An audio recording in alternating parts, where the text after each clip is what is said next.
Hello, hello. Ron Callis here with another episode of Automation Unplugged. Today is Wednesday, April 3rd, 2024. I hope you all had a wonderful Easter holiday. I know that I've been a busy bee. I was traveling. I went out to London with my family for spring break.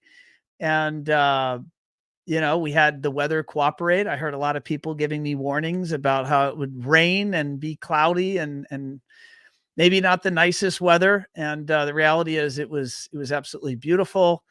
And it was a great trip. I highly recommend it. And my son is in high school, and we went and saw a couple of plays and an opera. We saw an opera and amongst some other, activities.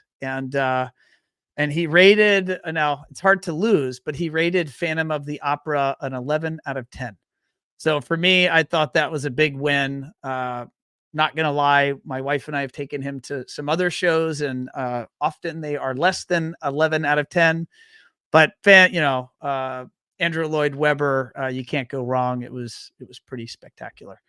So anyway, I got back, and then I was right off to the HTSA show. And conveniently, that was here in South Florida. And our team and myself, we had a great time. It was just awesome. John Robbins there at HTSA runs such a strong group. We were able to do a little bit of teaching and educating around some of the themes around AI and SEO and what's happening online. And it was overall just fantastic. So just, congrats to that entire team. John and Keith and Tom and Jordan and Nicole and everyone else involved in putting that on. It was spectacular. And it's been back in the office this week, and then right out next week off to the Azione show. And that's going to be in Orlando. So it is that time of year. It is show season, and we are buzzing around to these shows all over the country, and it's been awesome to spend quality time with our clients. But for those reasons, we haven't had a show in a couple of weeks. So today we have a guest. I've actually been working to get my guest on the show for some time because he's a busy bee, just like we are here at One Firefly. And we finally made it happen. And so today for show 263, I'm pretty sure this is show 263. And I'll have Dan maybe confirm that in the notes. But for show 263, we have the one and only John Rudolph. He is the president of PCD Audio and Video Systems Integration. They're a commercial integrator. John has been at the helm of that fine organization for the last 25 years. And we're going to get to meet John and learn about his storied career and also learn about his business today and a lot of his takes on both business and culture and the industry. So let's go ahead and bring John in, and let's get the conversation started. John, how are you, sir? Very good. Thank you. Thank you. There you are. So we made it happen, John. We had to do some negotiating of schedules and some moving and shaking, but we finally got you on the show. Happy to be here. Awesome. So John, for our audience, tell us, where are you coming to us from? Where are you located? We're in Santa Rosa, California, in the middle of wine country, Sonoma County, Northern California. And that's where our main office is, our only office. And okay, beautiful weather. And tell us your role as president, and tell us about PCD. Give us the nickel tour. What type of projects do you guys work on, and where do you do your work? Well, the company was started by Henry Beaumont, who's still the chairman of the board, still around. Back in 1980, we had started out doing clock and PA systems for schools and cable TV distribution systems for communities. And it was good business there for quite some time, but there's not a lot of business. And when Henry asked me to come on board in '99, we decided to take a shift into AV, and that's been a very lucrative journey for the last 25 years. John, where do you guys do your work? Do you work mostly there in the Santa Rosa market, or do you travel around the state of California? Do you travel regionally? Well, our geographical area is as far south as Fresno, and over to Monterey and all the way up to the Oregon border. Not that we want to go to those kind of jobs that far away. It's a 3.5 hour, 4 hour drive. But if the project is substantial enough, we'll take those projects on. Okay. But the meat and potatoes of our main business is in the San Francisco Bay Area and the corridor to Sacramento. So it's that's our main breast. And what is the type of work that you guys do? Like, what's the split? What's your design build split to say spec work that you would take on? Well, right now we're roughly about a 60-40 split of bid spec jobs designed by consultants, courtrooms, jails, libraries, schools, stadiums, just a number of public venues. And then the other 40-ish% is design build, where we go out, somebody calls us, we go out and design something custom for them and create a new audio video experience for their venue. Now, John, in our research about you, I learned something. I think it's public knowledge, but if it isn't, I apologize. I'm going to say it anyway. But I understand that you've been in bands for a long time, and going all the way back to your elementary years, you were in bands. You're a musician. Yeah, that was actually the stimulation into the electronics business. Back in third grade, I started a band with a couple of buddies, and we've been playing in bands for, Moose Lodge and school events and private parties and Battle of the Bands and fairs and such, all the way through high school and even into college. And plus being a percussionist for symphonic bands all through my elementary, high school, and college years. So it's been rewarding for musicality, but also I used to tear apart the equipment, which created me to always want better sound, better devices and stuff to deliver that sound. So do you remember the name of your band in the third grade? Yeah. Oh, I'm gonna go there. What was it? What was it called? Actually, I just. Well, did you stay with the same band name all the way from elementary, or did you? We changed quite a few times, actually. We've had several different names and different generations. Some of it were more like Creedence Clearwater kind of stuff, and then they were just rock bands of a little more hard rock, and so we changed the personalities in the band and so forth. But what's the personality of your band today? Today we're called Junk in the Trunk. Junk in the Trunk. Yeah, we're still playing, and it's rock and blues, 60s, 70s, 80s, kind of music. So I'm not a musician, and so I know so many people are going to cringe at this question I'm going to ask. How many songs do you have memorized?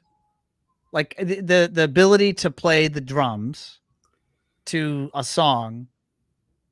Is it memorized, or do you always reading sheet music? No. It's hundreds and hundreds of songs. Hundreds and hundreds are memorized. It's memorized, yeah. So when you guys play the Moose Lodge today, are you reading sheet music, or it's purely memorized? No sheet music. Is that true for the whole band? Yeah. We get up and we start playing. You just There are play. just a bunch of accomplished musicians. One of them is actually one of my engineers here at the PCD. He's a guitar player, and Yeah. and you know, they're just a bunch of talented guys that want to keep their musical chops together, and they've been doing it so long they just understand this. We can sit down and put a new song out and start playing it, and within a few minutes it's 90% there. So That's right. And where do you guys jam? Do you have jam sessions? yeah, Like, we where do you practice? at my garage. You do it. This is All like set up so. in like a studio, and it sounds pretty awesome, actually. It sounds awesome. Yeah, That's neat. All right, yeah. well, John, take us back in time. Where do you come from, man? Where does this career? I know you've been running PCD for 25 years since '99, but your career, goes back to the '70s. Um, if you don't mind, take us back in time and kind of help us understand what that background looks like. Well, from tearing apart equipment in high school and so forth like that, I started to understand that some people wanted to have sound systems wired into their houses. So I was drilling wall plates with a lot of failures, but drilling old holes and creating RCA jacks and banana pins and so forth, long before Niles Audio ever started making their product or Russ Sound, and putting those into houses and wiring speakers and so forth. So it's interesting, how far that career has taken me. I've always had a side hustle doing wiring of houses for years and years and years, Mhm. and it became something of a passion. So I started working in stereo stores while going to college and playing in bands and so forth. And I ended up being a partner in a three-store chain called Shoreline Stereo, and back in the late '70s and early '80s. And we ultimately, our demise was we had to forfeit because of Circuit Cities, and Good Guys were just dominating. Um, Actually, at the time was Pacific Stereo, not Good Guys. So, and so I started working for the competition at Pacific Stereo when we closed our doors, and was living in San Francisco. And um, some of the colleagues that I've known for years had been nudging me to start doing a commercial AV business. So I went and worked for Sound Genesis, a very reputable company that was in the late '80s. And they were responsible, not myself personally, but as a team, for developing awesome systems, from the record plant in Sausalito, different for recording, Fantasy, Lucasfilm, just incredibly cool systems. Not to mention a lot of the TV stations and radio stations were supported by PCD, and as in specific, the conversion of mono to stereo for broadcast. It was pretty big deal back in the '80s. So The idea, I mean, so I'm dating myself. So you would listen to the radio and the radio would be outputting mono versus stereo, and that transition happened in the '80s? well, no, the stereo FM was stereo, but the conversion to a better performance, fuller bandwidth audio in on TV broadcast, and as well as in radio broadcast, was coming about in those days. Okay. Companies like Orban and so forth that came on board and built a better mousetrap, basically. So Okay. it's incredible stuff. It was fun working with a company of great individuals, Dave Angris and Dave Van Hoy, awesome individuals. They're still in the business. Got it. So and that was at Sound Genesis. Correct. And where did you go from there?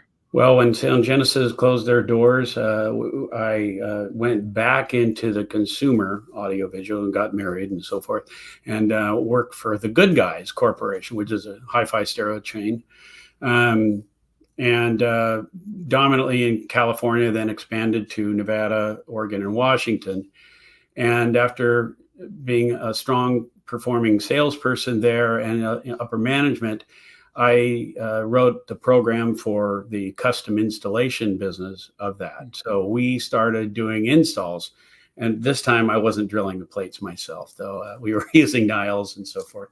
But we rolled that out to all the stores in California, and that was quite a feat to get vans and people to go and do the installs and hiring them and outfitting the vans with the proper equipment. It was quite a fun experience, and we did very well at it. It was a nice profit center for the company, and something unusual that a large chain didn't really have at that time. And then ultimately, everybody joined that pack. Magnolia Hi-Fi, part of Best Buy, and Circuit City at the time started doing theirs.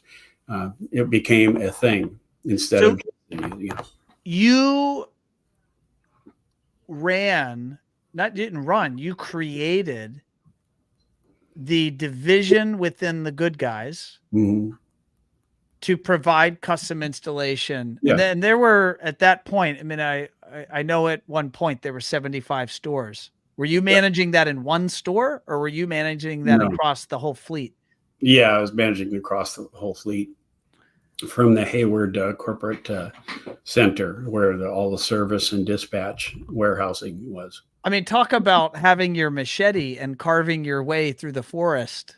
What was that? What are some of your, if you don't mind, I'd love to dig a little bit deeper there. What was that like, creating that business? It was awkward because, when you're creating something new that it wasn't there before, there's no model. And so we had to have a lot of the team players in the organization help develop how we're going to do that, writing SKUs in the POS system. How will we execute? How will we get inventory to East LA for this project? It was an arduous adventure, but ultimately a successful one. And it was actually quite fun developing it. It took a lot, but I would imagine a big piece of that was not only inventing it, but training. It was a lot of your training. Were you the fella going store to store? Did you have a whole team of people that you trained that were then training? Well, at first it was me, but then we rolled it out, and I had regional managers that I indoctrinated, and then they started carrying the message, and then trying to get the salespeople in the stores to sell the product and service so that it would be seamless to the client. That was another challenge. So it was fun, but it was a task. One section at a time. We started in the Bay Area and rolled it out around the whole Bay Area, and then we went to LA and then San Diego and so forth and so on. So this would have been in what time frame approximately? Like what? 1995 to 1990. Well, it was 97 to 99 that actually when I created all that and made that happen. Wow. And where does that stand in terms of the timeline with like Best Buy, Magnolia? Was that before that, or was that happening at the same time? No, Best Buy didn't procure Magnolia Hi-Fi until late 90s, I believe. I'm not accurate on that date, but they didn't roll out their custom install to all of their stores till early 2000s. Okay. For all those that are listening, we can do that fact checking and drop that into the show notes post show, just so we don't get John or me in trouble. Yeah. We'll make sure we get that right. So it was quite the get then for the founder and chairman of the board there at PCD to get you and to bring you into PCD back in 1999. Well, how did that happen? Well, Henry is an old friend of mine, and we had been communicating quite a bit. He would pop into the Good Guys store locally when I was still the sales manager of the store before I put the custom install out. And then we kept in touch during the time that I was rolling that out and moved to the Bay Area.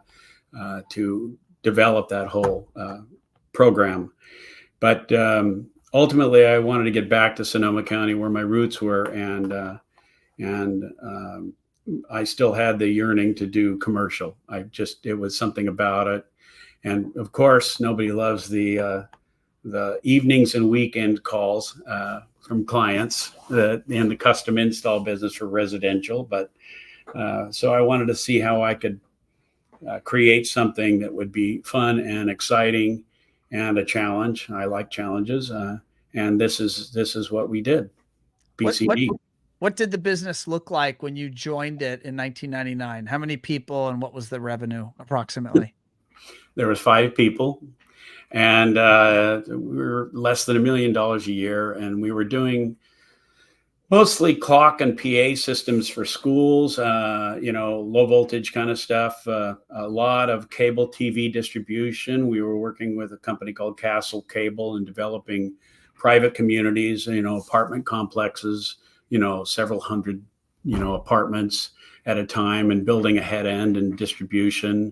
Sometimes we'd work on city distribution in their head end plants.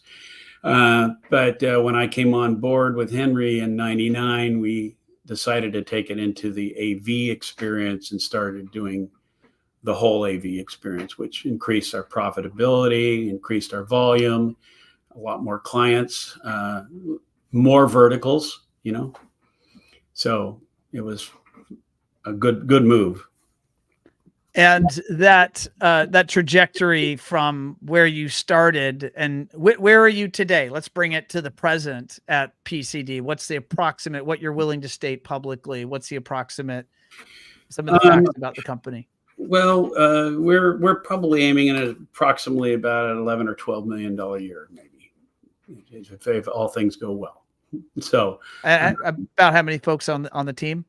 We've got about 36 people on our team right now. So that's it. Was that a straight line from 1 to 12, or was it a jagged line? What has that road been like? Oh, it had its ups and downs. There's been good years and bad years. We've learned from all of our experiences, as would any company would. COVID didn't kill us, but it hurt. We set us back volume wise, but with all the programs we took advantage of. We have great controller. Ernie is just awesome. So he found all of the programs to take advantage of. Yeah. And developing our website early on was a really, really strong asset that helped us also navigate through those turbid waters. Well, let's touch on that for a minute. You and we did not develop that website for folks that are assuming that's a lead in, but you, John, have paid attention to, you and your team and Bill, who we've worked closely with. You guys have paid a lot of attention to branding and marketing and positioning for a long time. Where does that come from? Because not every business leader that we talk to or that we speak to maybe has that awareness. So where did that come from, and what's your thoughts around that? Well, in these days and times, if you're not out there involved in the social media and tapping into that stream, you're going to be left on the shore, and it's a sad state of affairs. But the yellow pages just don't work anymore. Not too many calls from the yellow pages anymore, right? Oh, it's a new method of resourcefulness to connect to your clients, and it's not really new. It's been around for years. It's just tapping into it properly and making sure that your SEO content is being channeled properly, and you have the resources to be able to bring your customers to your front door. Google has changed their algorithms recently, and it's kind of changing the way we're having to think. And we have now started with One Firefly to help us develop that. Yeah, this AI thing, I think, is throwing the whole world for a loop, and it's both awesome and amazing and terrifying all at the same time. Yes, exactly. And Any business leader paying attention that does not probably feel some version of what I just said, maybe is not paying attention, because it's a whole brand new world out there for sure. Yeah. Now, John, one thing that I know you guys at PCD have done recently is you've gone down this journey of discovering EOS traction. And for those not aware, EOS stands for the Entrepreneurial Operating System. It's a line of business management methodologies authored by a guy named Gino Wickman, and he wrote a book called Traction. And now there's a bunch of derivative books, and it's a big deal. And we here at One Firefly, we adopted this back in 2019, just for full disclosure. But I know you've been going down this journey over the last year. What has it been like for you? We love it. EOS has been a game changer. It's, when you go to meetings, and I guarantee that anybody that listens to this would understand this clearly. You go to meetings and you get 7 or 8 minutes of real content and real productivity, and you listen for an hour at side talk or whatever, and the productivity just didn't seem to be happening. And when we heard about this, Bill actually brought it to our attention, Bill Graham, vice president, and it's been an awesome change. We had everybody read the little book. You can read it in like an hour. So the little book he's referencing is called What the Heck is EOS? By the way, at One Firefly, every new hire is issued that book. They need to read it before their first day of work. It's an awesome book. And it just tells you how the basic layout of what you're going to get out of it and how it works. And when we had our first meeting, it was a little bit clunky, but we started massaging the way we do meetings, the way that we get an objective out of the meetings. And frankly, with everybody tuned like that, those meetings are so much more productive. We're actually rolling it out more and more to the company as we roll. First, it was just the upper management. Now it's mid-management. And everything we're doing with that is so much more productive. We walk away feeling like we really got something out of that. And that's a huge benefit. It creates better efficiencies for everybody. It keeps everybody tuned to the topic at hand. And we have a direction that everybody's on the same plane. It's like everybody jumping in the car and going the same direction, rather than, well, I'm thinking about this and I'm thinking about this, and that meeting might be engaged and it might not be engaged, but it's definitely much more productive. From my experience, there could be, if anyone listening thinks about meetings they've been in, sometimes you go to meetings and, number one, everyone dreads meetings.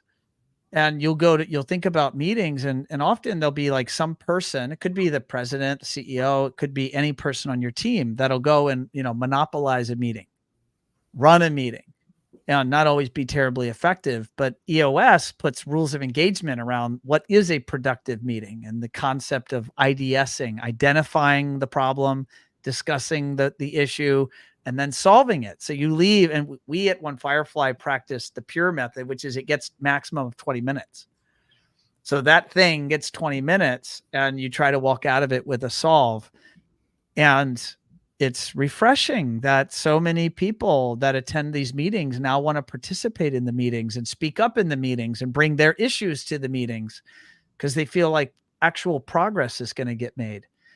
And it's amazing. Now, are you guys also practicing the concept of rocks and like identifying the goal for the quarter? Yep. And like the things different people are working on? How's that working out? It's working wonderfully.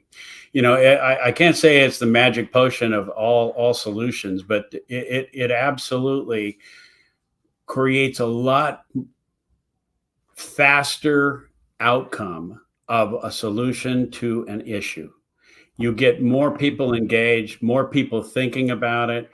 We have the agenda sent out by Ted, our general manager, and we all look at it, we preview it, we think about it, it's on our mind. We walk into the meeting, we we just start running with it.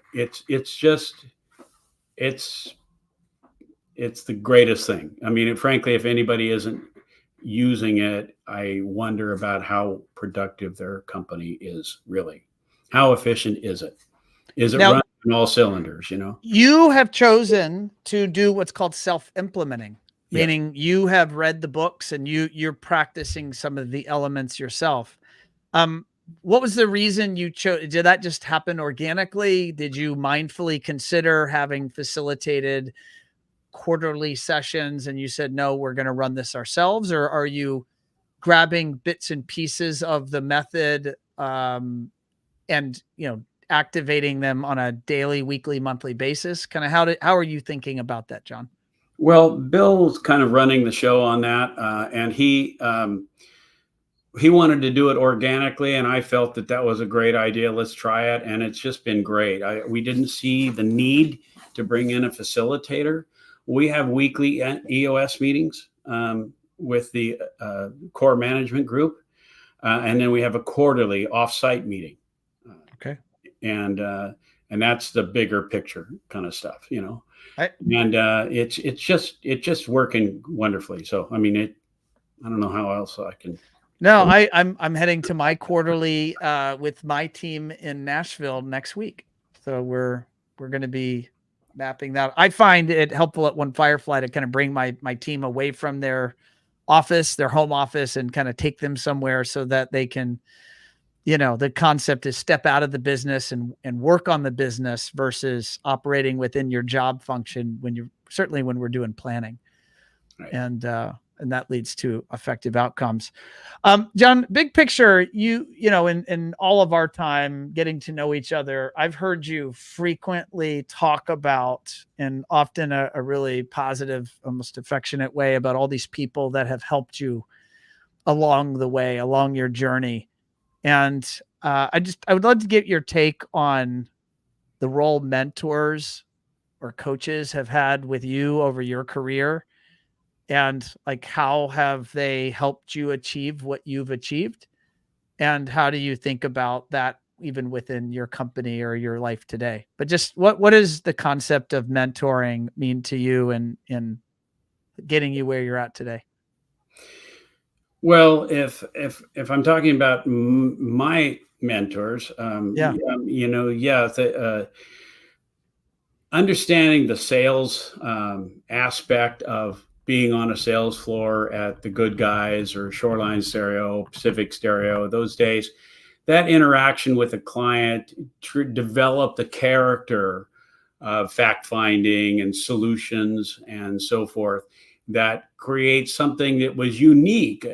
As as I remember many occasions looking while standing on the sales floor on a Saturday morning when customers would come into a store and they'd walk by and there's just an enormous amount of salespeople just jumping on the customers. Can I help you? Can I help you? Can I help you? You know, I mean, just driving the customers nuts. They haven't even walked in the door. I just sit back there wiping the speakers, the dust and so forth, waiting for them to circle around and then actually have a conversation with them about not even hi-fi. And it created a warmth and endearment that would allow them to open up. And especially with open-ended questions, it would create a connection. The connection is the foundation for what creates a client to want to do business with somebody. And that's... Did you have sales coaches or mentors or people that practiced this that were good at teaching you how to do this? Or did you come by these selling skills naturally? Or did you watch others do it really well and you go, I think that's working, I'm going to try to do that myself? No, I actually learned from all the people that did it wrong. I watched how bad of an experience that they were creating and tried to avoid that. Being the youngest in the family, same thing I did with watching my brothers and sisters, I don't want to do that, So you learn from that kind of stuff. And then I had to create that. But then along the way in upper management of Good Guys, we had incredible speakers, Zig Ziglar and Tom Robbins and so forth like this that came and spoke to the upper management or management of the stores in group sessions, and they were incredibly inspiring. So that gave you a little more flavor to add to your palate, right? And so that's the development of all of the personality and interaction with clients, which I still institute with my salespeople today in PCD. But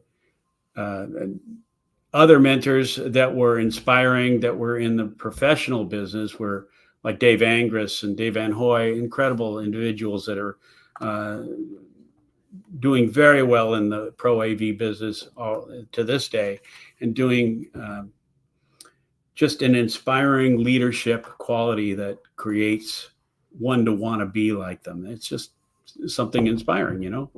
You over your career and all the places you've landed, you've been one of the top salespeople, right? Not to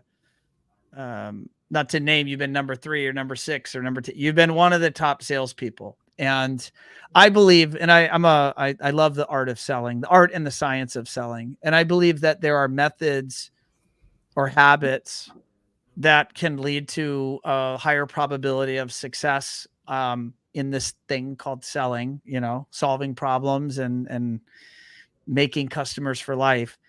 And some people are practice those skills or techniques more effectively than others.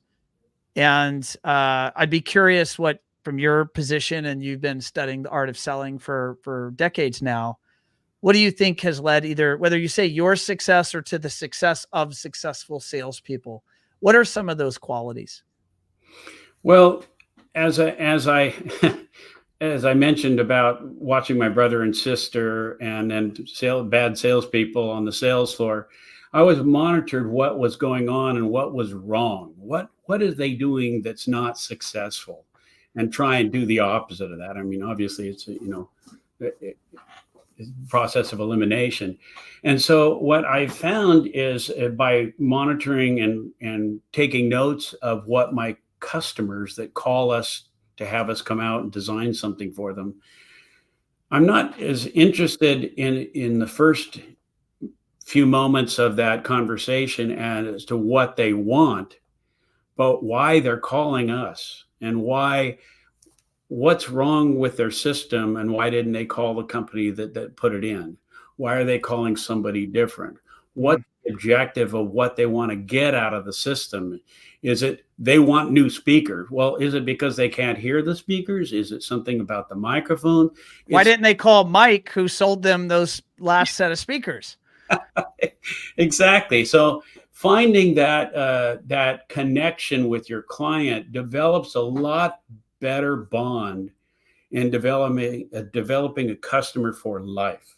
And that's what we're trying to do here. We're trying to create customers that will continue to keep on coming back. So if they want new speakers and all we sell them is a new microphone because it just didn't perform well, and that solved their problem, they're going to remember that forever.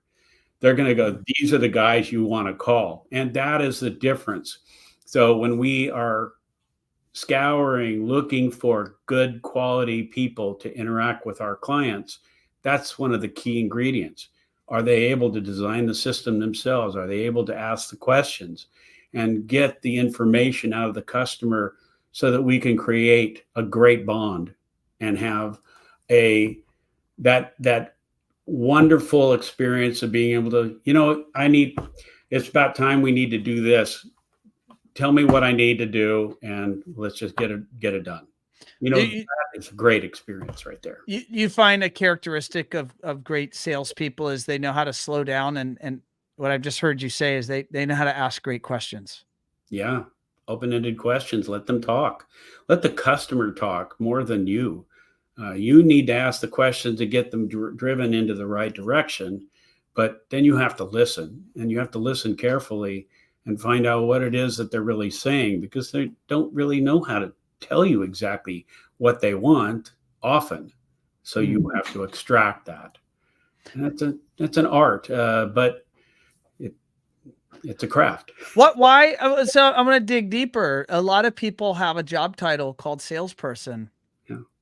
Why aren't more of these so-called salespeople? Why don't they do that? I don't think anybody's developing them. I mean, honestly, out there, I mean, if you think about all of the companies out there that need talent, they're not growing on trees. There's nobody teaching this in school. It's developed, right? It's by watching people that are successful and learning from their traits, and watching people that are not successful, if you're like me, and watching what you don't want to do. And that what's left is what's on the table, right? And so trying to find the core of the individual, that's the character that you want representing your company, that's the key ingredient. And hopefully their technical skills are good enough that you can rely on them to ask the right questions and probe and get the information they need out of the client so we can design their systems. You referenced a moment ago that your salespeople at PCD both sell and design systems. Yes. And so there's like different schools of thought. The salesperson can, conduct discovery and bring it back and hand it to a designer. That is not how PCD operates. No. Could you expound on that and kind of clarify your maybe the way that you've practiced yourself over your career and what you've brought to the methods of your sales team? Right. That was the one thing I was finding, is that a lot of the times we would find out that our clients they would call one of the larger integrators, and they would have a representative come out, and they would ask a few questions and take some pictures and listen to what the client wanted. And they go back and then have a different person design the system that didn't get those questions asked and answered. And therefore, they would come up with more questions or more information they need about the installation and the project, and they would have to go back. Well, that leaves a little bit of a sour taste in a client's mind. Why is this guy coming back? What's the deal? So I started thinking about that, and really the differentiation between PCD and the majority of the system integrators out there. Not that they don't have a handful or two of people that are capable, but a large portion of them are people that are just boots on the ground, that are representing the company, that are gathering the information and taking pictures so they can go back and have somebody figure out what the right solution is. When our guys are on the site, they're there to ask those questions about how they're using it and how that would be more efficient, so that we can get a better solution out of them for their project. So it's a better experience overall, and it's not an easy one. It's hard to find. I was going to say, that sounds like you've just significantly increased the complexity of you hiring and growing that team. I mean, it does sound like it would deliver a better client experience. It also sounds like it's harder to probably find those gems, those needles in the haystack. Is that true? Yeah. Yes, it's a hand-picked team that we have right now, believe me, and it's gone through many interviews to find out whether the person really knows anything about audio video enough to have them represent you. So it's an uphill battle, but we are patient, and if we can't find the right one, we won't hire them. No, that makes sense. That makes sense. I'm curious, John, when you think about the projects you're going after, I mean, you're a big company. You're $10 million in revenue, 10 or 12, that you're in that range. But you're going against companies, I'm betting, that are 30 million, 50 million, 100 million, 500 million, 1 billion. You're going against some of the biggest, your competitors are some of the biggest AV shops in the world. Yep. Competing for these projects. Yep. How are you positioning PCD to win that business? The salesperson, on the design build side, the salesperson is the key element. It is the differentiator.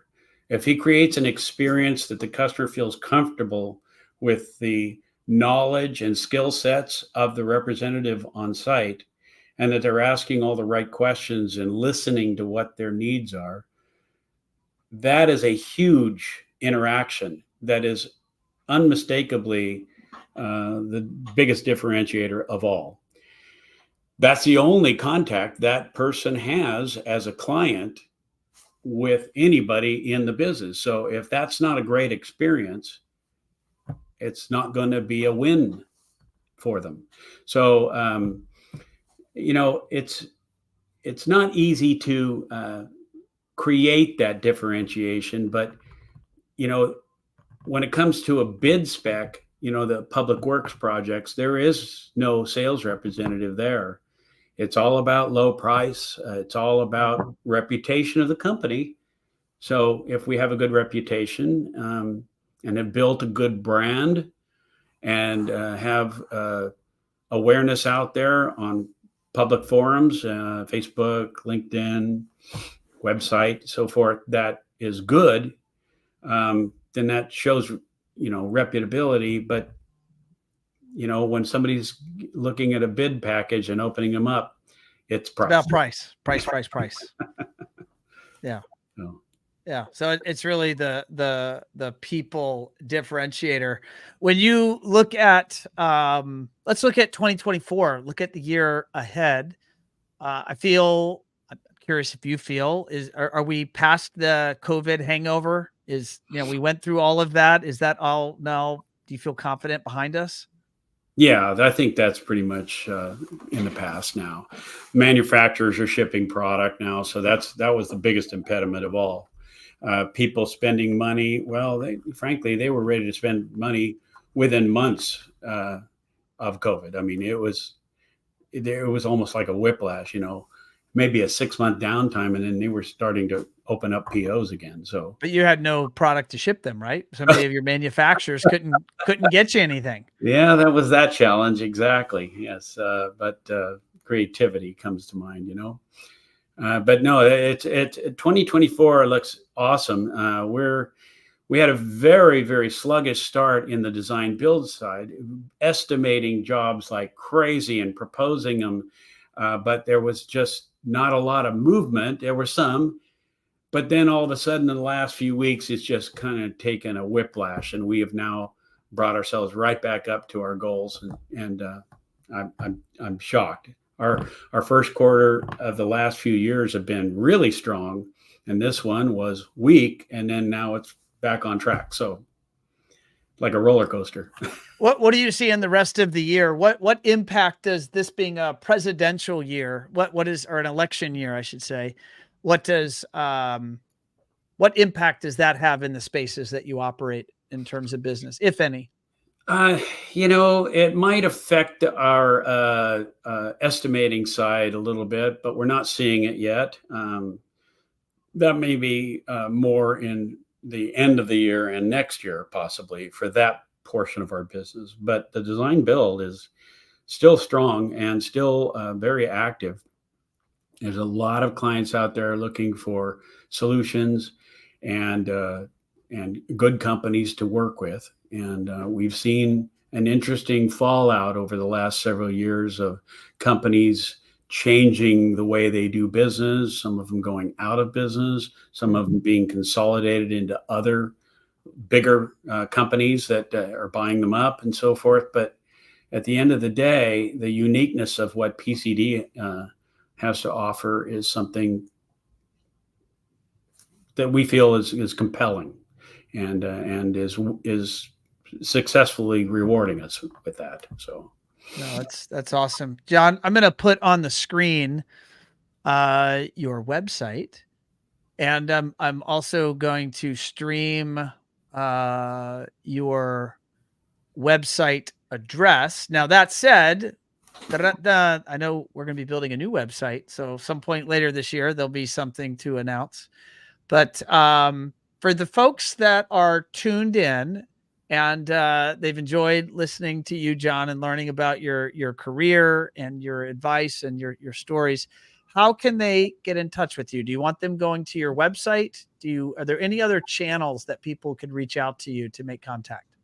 Well, of course, they can certainly contact us through the website, because when you say contact us, that email goes right to my inbox, as well as Bill's. You can call us on the phone from the website. We're here in Santa Rosa. You can also connect with me on LinkedIn if you wish. We have a Facebook page as well for PCD. So many avenues to get a hold of us. Awesome. And we'll make sure Dan here on our team drops all of that into the comment section on the socials, as well in the show notes, so that all of you have access to that.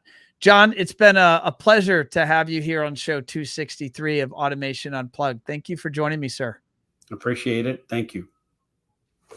All right, folks, there you have it. The one and only John Rudolph.